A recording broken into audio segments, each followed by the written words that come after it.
国内疫情当咧紧张，高雄市教育局要求讲，要去到外县市毕业旅行的学校，就要提出防疫计划书。有国小本地伫今仔日特别出发啦，说伫咧昨暗向通知学生甲家长，讲这活动取消。南马溪国小6年学生18即天要是来上课，因拢是前一天暗时才接到学校老师通知，原地18要出发去新竹、苗栗、台中的毕业旅行暂时取消，害因真失望。期待很久。对，期待很久，有点失落。有些同学好像在家里面哭。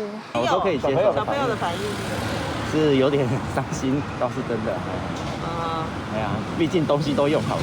学生真失望，家长会当理解学校的苦衷。校长讲，因为17下晡4点才接到教育局的公文，所以临时取消，可能改到下学期才办。的活动地点跟住宿地点是有到这些本土疫情的县市的时候是没有办法成行的，因为第一个我们必须要写防疫计划。高雄市府要求学校去外县市毕业旅行，要提出防疫计划。另外，已经有不少学校把新课本提早发予学生，早回去厝，为线顶上课做准备。我们可能会因为疫情的关系比较慢开学，有确定的吗？